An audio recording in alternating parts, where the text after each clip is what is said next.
Abrimos neste minuto a gravação para a posteridade no ciclo de esporte brasileiro para o acervo do Museu da Imagem e do Som, com depoimento do maior ídolo do futebol brasileiro, o jogador Pelé Edson Arantes do Nascimento.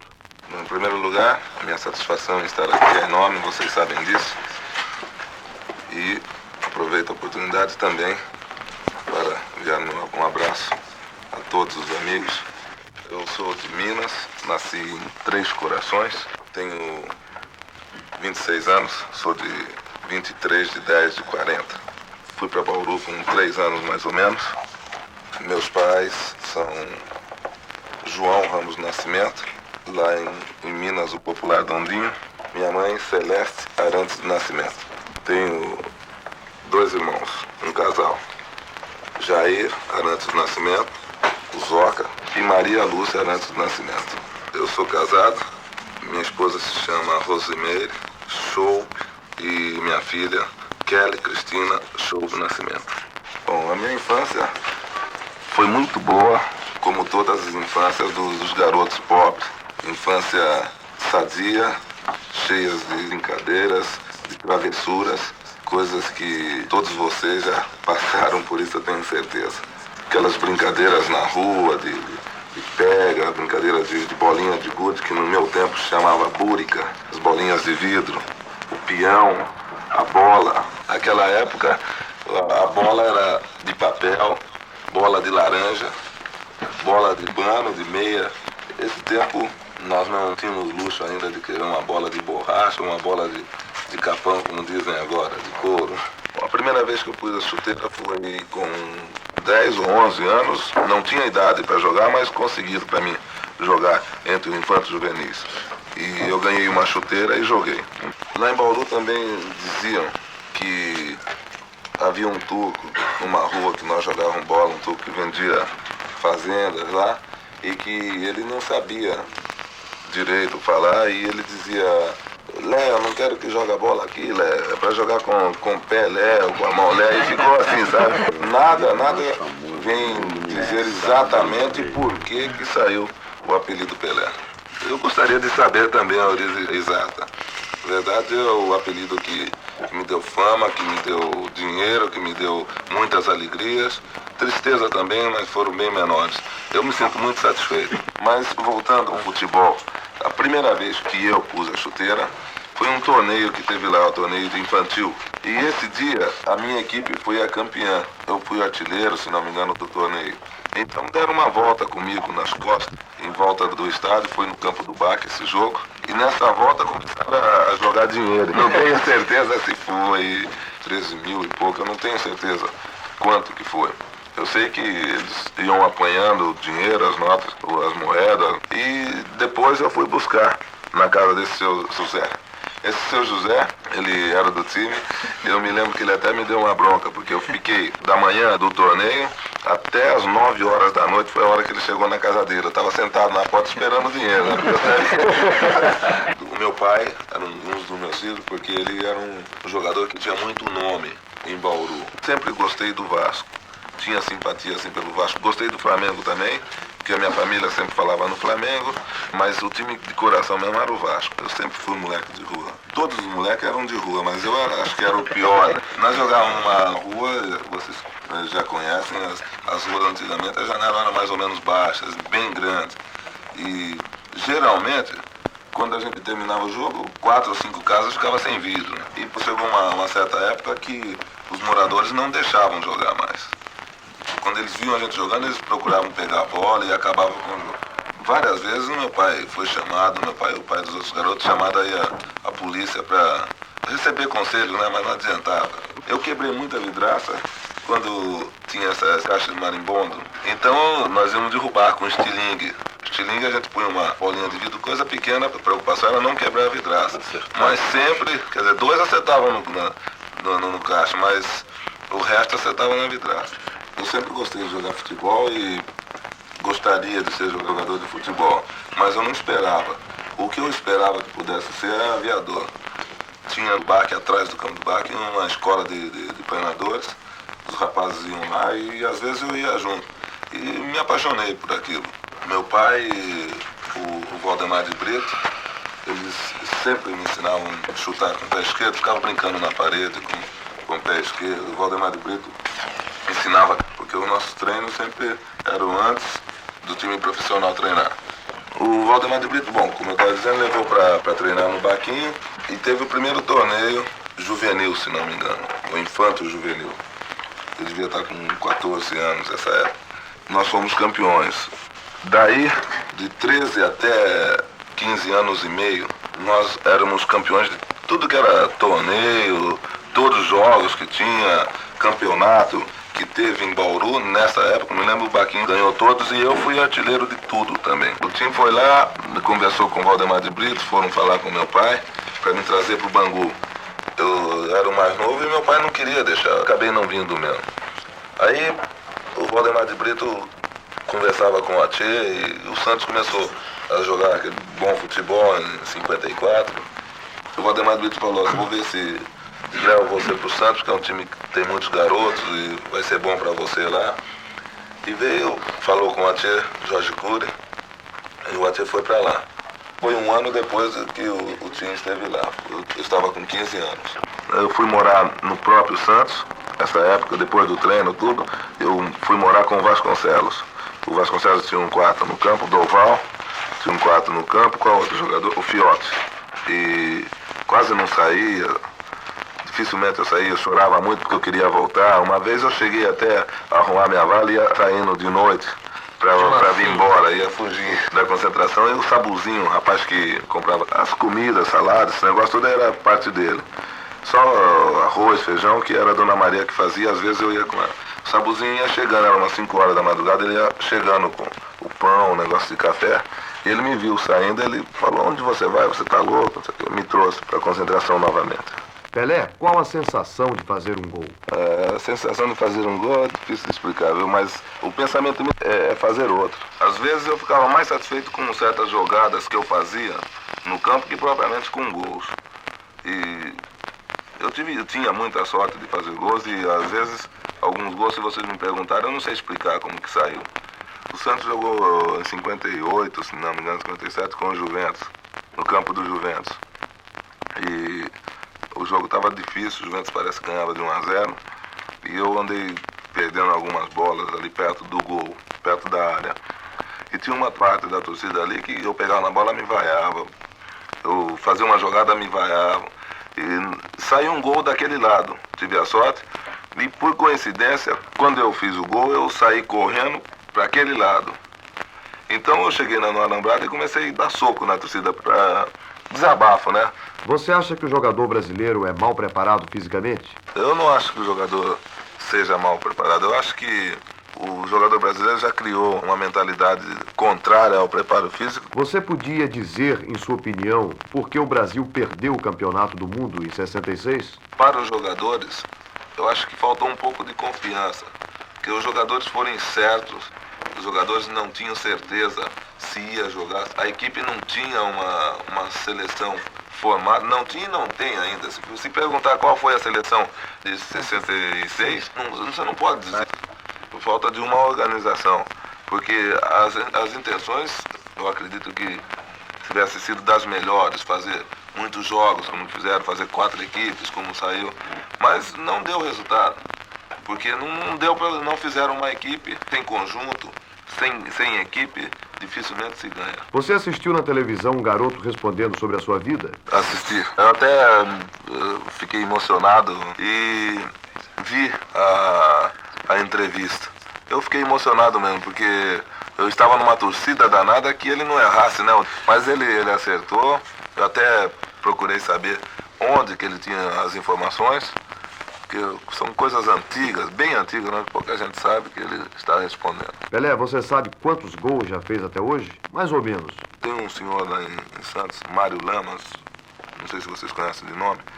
Até o ano passado, oficialmente, eu tinha feito 875, parece, gols. Você tem consciência de que já fez na sua carreira muitos gols sem querer? Não, gol sem querer eu não me lembro ter feito nenhum.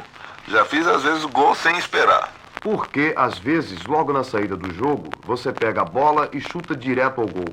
Não, é porque geralmente os goleiros ficam assim, conversando do lado. E, inclusive, na seleção contra a Suécia, agora na preparação, quase que eu faço um gol assim, e tenho tentado. E, sinceramente, é o único gol ainda que eu tenho desejo de fazer na minha carreira. A única coisa que... Pelé, você já fez gol com a mão? Já fiz gol de toque de mão. É verdade que no jogo em São Paulo, você enfiou seu braço no braço de um beck e reclamou do juiz que estava sofrendo pênalti? O Santos e Palmeiras, saiu uma jogada na área, eu segurei o braço do Carabina e gritei: aí, olha, falta, o juiz apitou a falta, entende? Apitou o pênalti. Pelé, você fez tabelinhas com o Pagão históricas. Fez com o Coutinho também históricas. E as tabelinhas com as canelas dos adversários? Como é que é essa tabelinha? Jogadas que não tem jeito de sair. Tem dois jogadores assim perto. Então a gente tem que procurar uma maneira de deslocar o adversário. Então eu chutava a bola contra o adversário. Eu tentava e várias vezes deu certo. E eu fui fazendo. Dos países que você já visitou, qual que você sentiu que lhe tem maior carinho? Algum deles em particular? Eu sou bem tratado em quase todos os países. Por exemplo, no Chile, eles tratam brasileiro, eles gostam de brasileiro, talvez tenha sido por isso. Na Itália eu sou bem tratado, porque talvez acho que eles querem que eu vá para lá, ou eles acham que eu devo ir para lá. O povo italiano me trata muito bem. Todos os lugares que eu vou, assim, na Alemanha, porque eu estive na Alemanha, o Santos foi bem na Alemanha, em Portugal, porque o povo é irmão. Pelé, você já fez um quadro? Fiz o ano passado. Era um gol, uma bola na rede e um sol. O sol, eu fiz um rosto no sol, só dando risada, que eu achava que era o astro maior. E o gol, a minha vida, né? Edson Arantes do Nascimento, além de Pelé, é compositor e toca violão. Se eu soubesse tocar violão, talvez eu tivesse, assim, umas músicas que desse para apresentar, que desse para dar para alguém gravar.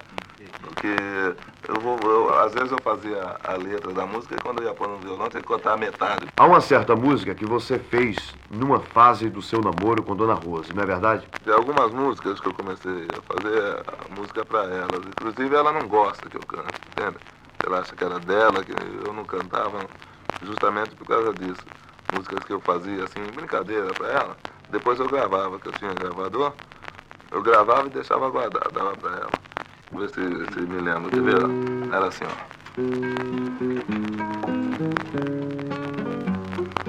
Ai, se eu sentisse a inspiração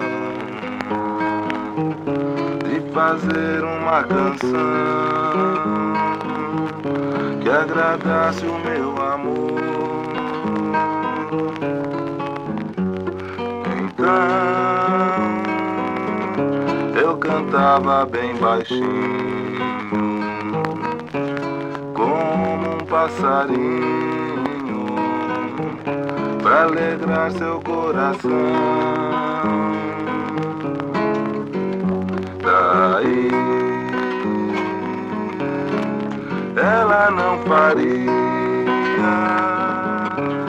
aquele bico feio na boca bonitinha, que eu gosto e é só minha, que eu gosto e é só minha. É uma bronca danada. Quando Pelé foi para o Santos, havia um garoto que sempre pedia um presente. Pelé sempre dava e quando chegou o Natal fez uma canção de Papai Noel, que é esta.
atrapalhar, que o Brasil está a lhe esperar.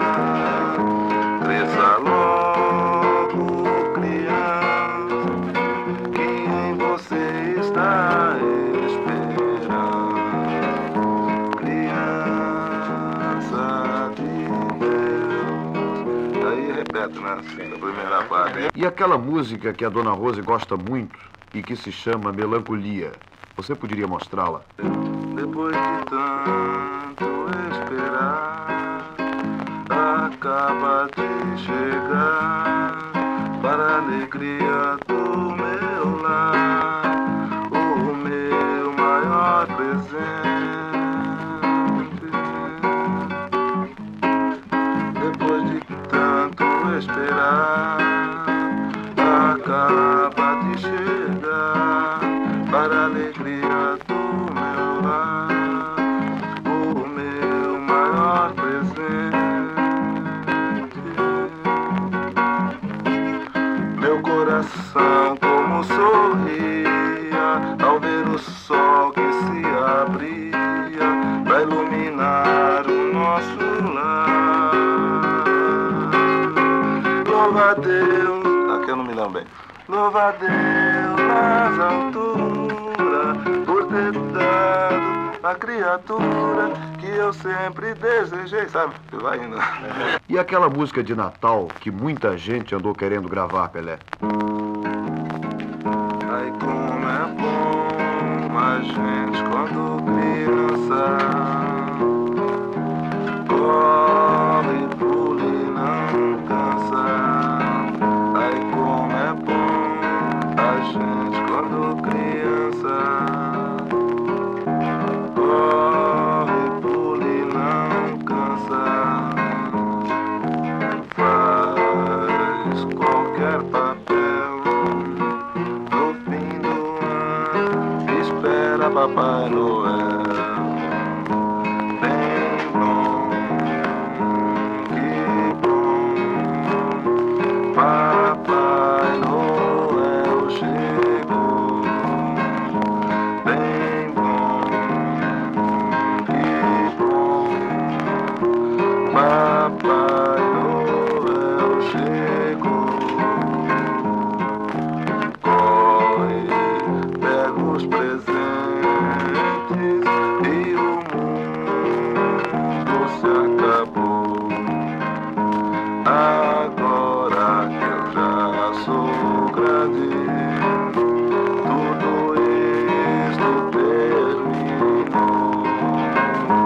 Do meu tempo de criança, só saudade me restou. Bem bom, que bom, Papai Noel chegou. Bem bom, que bom, Papai Noel chegou.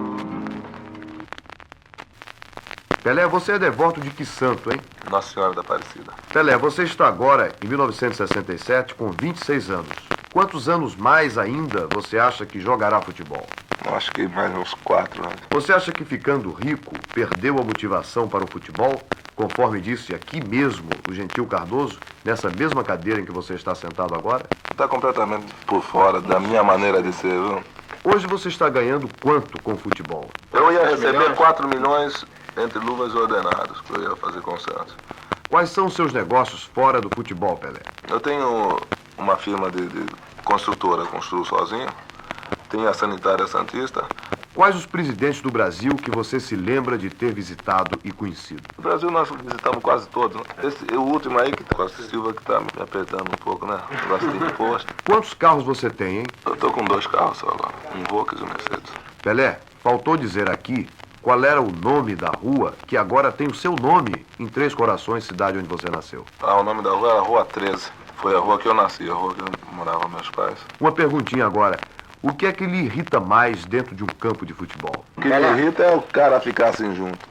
Eu vim encostando pra lateral, saí de campo, o cara chegou ali junto comigo, ficou lá em cima da rede. Quando ele viu que eu ia sair, aí ele voltou pra dentro do campo. Pelé, um dos maiores desastres acontecidos no campo de futebol foi uma vez em Lima, no Peru, onde no primeiro tempo de jogo você fez 4 gols. Conta como foi. Tava 3-0 pro Santos ou 4-0, eu saí no primeiro tempo. E no segundo tempo, entrou o Pagão para jogar. E quando começou o jogo não perceberam, mas depois que perceberam que eu não estava jogando, começaram a vaiar e botar fogo na quase todo o estádio fazendo isso. E eu fui obrigado a entrar depois. Até os caras falavam, pô, se botasse o Coutinho, né? Que conselho você daria, Pelé, em matéria de vida e comportamento profissional aos jogadores mais moços que você? Em primeiro lugar, honesto. Isso em qualquer setor tem que ser honesto. Obedecer os técnicos. Porque às vezes o jogador acha que é melhor que o técnico, melhor que o mais experiente, o jogador mais velho, e não obedece. Quer dizer, se o jogador fizer isso, não tem máscara, né? O jogador sem máscara, porque quem é humilde não tem máscara. O jogador que aceita quando os companheiros falam, esse não tem máscara. Eu acho que o jogador sem máscara tem tudo para vencer, né? Pelé, nós agora vamos chegando ao fim deste seu luminoso depoimento para o Museu da Imagem do Som. Antes de dá-lo por encerrado, no entanto, você gostaria de dizer mais alguma coisa? Bom, num momento assim, acho que não faltou nada.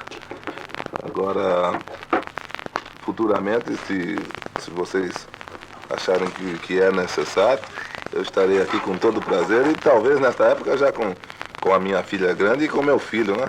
E aproveito a oportunidade também para enviar um abraço.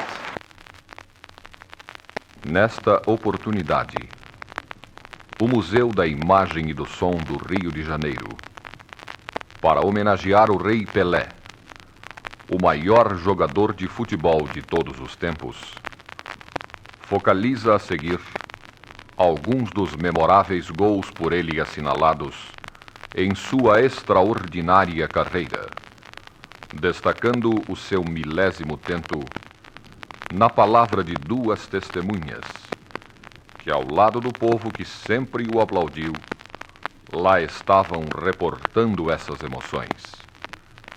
Darcy Reis e Edson Leite, narradores sobejamente conhecidos do público esportivo.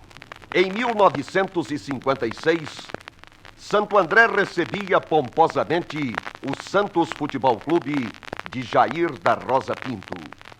Era já a figura que monopolizava as atenções dos torcedores locais.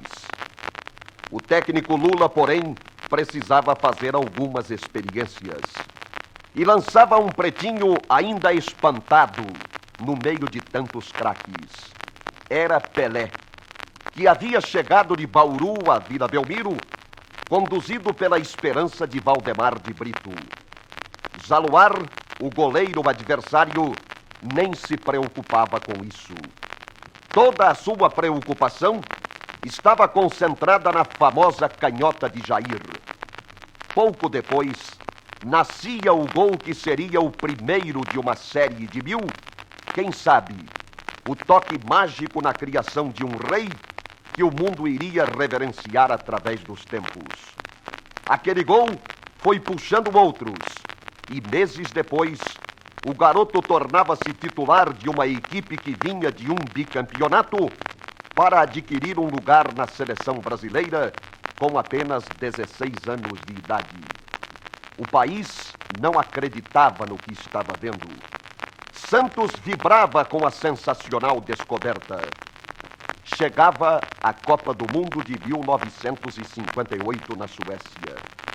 O Brasil passara faustosamente pelas oitavas de finais e o empate de 0-0 contra a Inglaterra demonstrava que estávamos precisando de quem marcasse mais gols, furando os bloqueios adversários. O país de Gales, nosso primeiro obstáculo após a superação das oitavas, tinha uma defesa que brecava os atacantes contrários. Viola resolvia então lançar Pelé. Talvez até dispondo-se a tirá-lo no jogo seguinte. Mas o jovem arrancou milhões de gritos de emoção da torcida brasileira, fazendo o gol que significava o passo mais agigantado daquela caminhada em busca de um título que desde 1938 deveria ser nosso.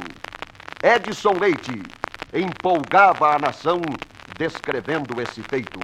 Vai arremessar desorde para Mazola, repetindo o lance. Mazola de puxeta para o corpo de Didi. De cabeça para Pelé. Pelé tem que espetacular.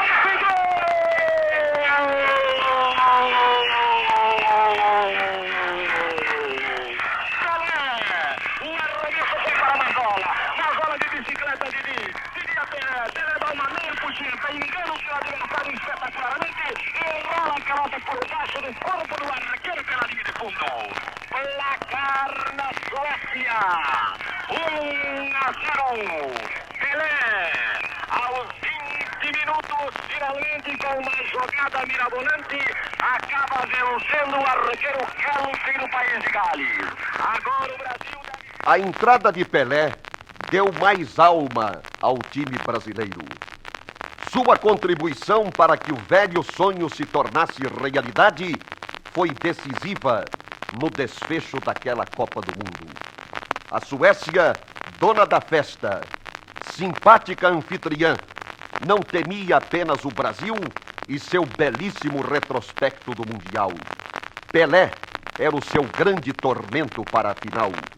E os jovens arrebatou a plateia e transformou os torcedores brasileiros em autômatos de inusitada euforia. Era ainda Edson Leite quem tinha o privilégio de descrever o gol inesquecível. Zagallo espera a marcação do médio adversário, passa por ele agora para dentro da área, vai carregando, bola recuada para Nilton Santos, nas proximidades da área, tenta levantar para Pelé, escorregou na hora, para no peito, domina, drible espetacular, ele vai tirar a tira e gol!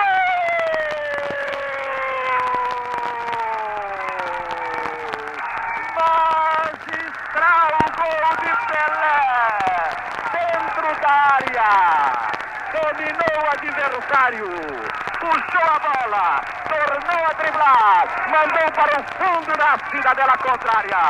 Um gol de Copa do Mundo de Pelé. Os gols de Pelé contra o Corinthians se tornaram uma constante na carreira do famoso craque. Pelé passou a ser o algoz do alvinegro em todas as suas pretensões. Ele não tem culpa. É a inspiração de sua genialidade. E por extraordinária coincidência, inspiração sempre maior nessa hora. Torcedores de outros clubes iam ao campo só para ver Pelé reproduzir essas jornadas heróicas. Foi um golaço, este da fase final do Campeonato Paulista de 1969. Abel recebeu, recuou para Pelé. Desce Pelé, livre de marcação. Vitão partiu sobre ele. Pelé se deriva, vai pelo miolo, tentou a tabela com Edu para Pelé, na boca do gol, perigo, está no goleiro. Golaço! Pelo amor de Deus! Golaço de Pelé no Morumbi! Uma jogada... O México espera Pelé com notória ansiedade para a Copa do Mundo de 70. E os brasileiros esperam tudo dele novamente. Pelé precisava fazer uma amostra do que poderá significar para nós naquele certame. E a fez no estádio Minas Gerais, em Belo Horizonte, contra a própria seleção mexicana. No placar de a Gazeta Esportiva no estádio Minas Gerais, 1 para o Brasil, 0 para o México. 5 homens mexicanos da barreira. Aí Pelé ajeita a bola no terreno, faz qualquer observação para o árbitro Carlos Robles. Vai para lá Robles, junto da bola, para contar outra vez as passadas regulamentares. O arqueiro Calderón está colocado mais no canto esquerdo da sua meta. 1 para o Brasil, 0 para a equipe do México. Pelé toma longa distância, fica com as mãos na cintura, enquanto Robles conversa com os jogadores da barreira. Autorizou, correu para Pelé, de pé direito, fuzilou.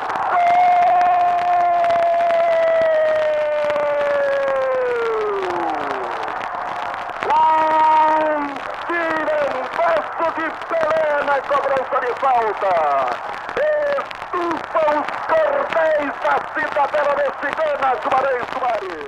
As eliminatórias para a Copa do Mundo deveriam constituir a primeira reação de nossas possibilidades no Mundial do México.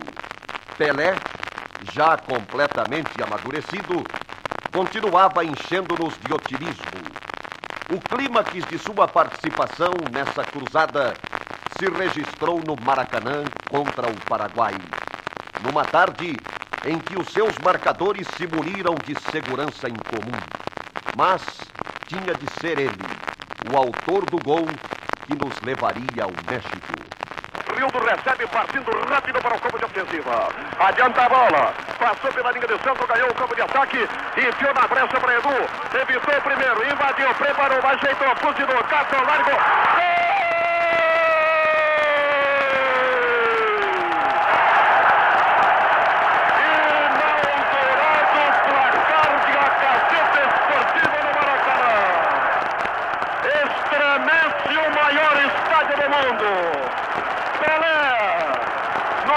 Potente chute de Edu, bola largada por Aguilera. Pelé apanhou uma sobra com Tostão ao seu lado, que estava também para conferir. Pelé, número 10. Mais uma proeza haveria de marcar a carreira inigualável do admirável futebolista. Era preciso chegar aos 1000 gols. O mundo inteiro começou a falar disso. O 1000º gol de Pelé era assunto focalizado com evidência no rádio e nos jornais de todo o globo. As pedras, aparentemente irremovíveis, colocadas no seu caminho pelos adversários, dificultaram de tal forma a marcação desse gol que, quando ele aconteceu contra o Vasco da Gama no Maracanã, o sabor e a emoção foram muito maiores do que se ele o tivesse feito facilmente. Benete, Lima partiu sobre ele, roubou-lhe a bola, tocou para Clodoaldo. Desce Clodoaldo, Pelé vai para a brecha, bola tocada por ele, perigo, foi derrubado, é pênalti!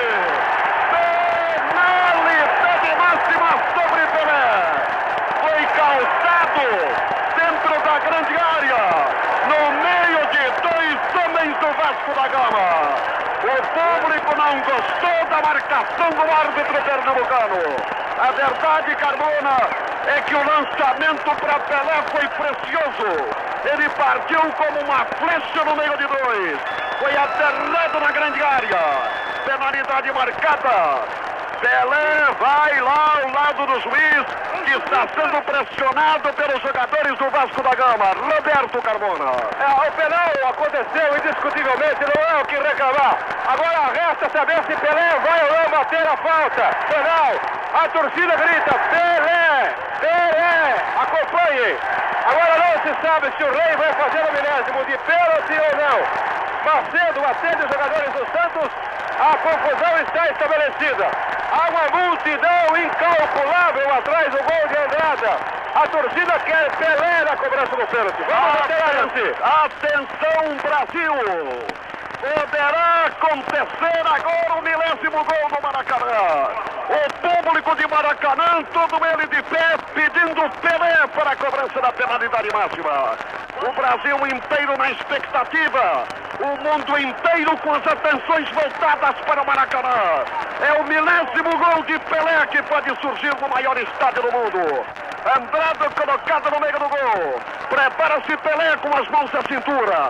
Até ele deve estar nervoso a esta altura. Com todo mundo olhando para ele. Vai se preparar Pelé.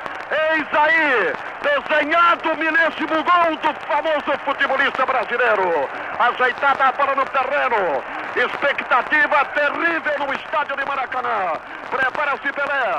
Vai para a bola. De pé direito.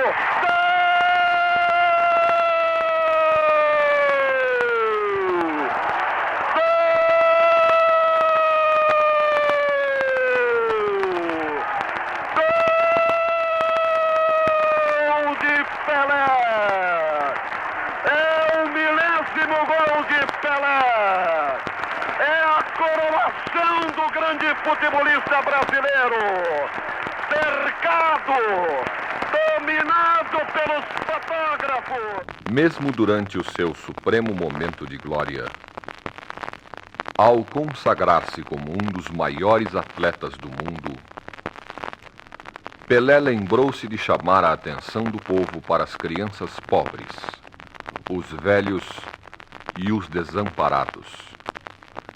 E este foi o seu apelo. E todo mundo, a maior parte do mundo está me ouvindo. Pelo amor de Deus, força. Vamos proteger os pobres. Vamos proteger as criancinhas necessitadas. Vamos cuidar dos enfermos. Vamos ajudar todo mundo. Pelo amor de Deus. O povo brasileiro não pode esquecer das crianças. As crianças necessitadas. As casas de caridade. Vamos pensar nisso. Vamos pensar em festa. Pelo amor de Deus, olha o Natal das crianças. Olha o Natal das pessoas pobres, dos velhinhos cegos. Tem tantas instituições de caridade aí. Pelo amor de Deus, vamos pensar nessas pessoas. Não vamos pensar só em festa. Ouça o que eu estou falando. Um apelo, pelo amor de Deus. Esse, amigos, é Pelé. O melhor jogador de futebol que o mundo viu nascer. O rei esportivo de todos os povos. O homem dos 1000 gols. Recebido festivamente em todos os países. Objeto de alegria das massas. Grande divulgador das coisas do Brasil. Esperança maior da conquista da Taça Jules Rimet no México. Esse é Pelé, o comendador Edson Arantes do Nascimento.